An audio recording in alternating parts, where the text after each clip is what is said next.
এ মামা একটা কথা ভাবছি রে। কি কথা বল? ভেবে দেখলাম এক সপ্তাহ নামাজ পড়লে মন কতটা শান্ত হয়ে যায়। ওরে, ঠিকই বলছো। আচ্ছা, তাহলে মানুষ নামাজ পড়ে না কেন? মানুষটা তখনই নামাজ পড়বে যখন তার কলব পরিষ্কার থাকবে। আরে মামা, মানুষ তো এখন সুদ আর জেনা নিয়ে পড়ে আছে, কলক কিভাবে পরিষ্কার করবে? আরে মামা, পুরো ওয়ার্ল্ডটাই এখন সুদের উপর চলে। আর জানা ওরা কিছু বলারই নাই। এগুলো যে কবে ঠিক হবে? হবে যেদিন সংসারে কোরআন দিয়ে বিচার হবে। ওইটা তো কোনোদিনও হবেই না রে। তুই অডিয়েন্সের বিষয়ে কিছু বল। আচ্ছা অডিয়েন্স, তোমরা কি জানো সুদের মোট কতটি শাখা? 73টি শাখা আছে।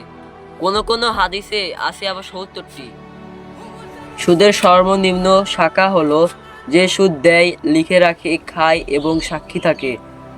প্রতিনিয়ত সে তার মায়ের সাথে জেনা করছে। এর চেয়ে সর্বনিম্ন শাখা হলো আল্লাহ ও রাসূলের সাথে যুদ্ধ করা।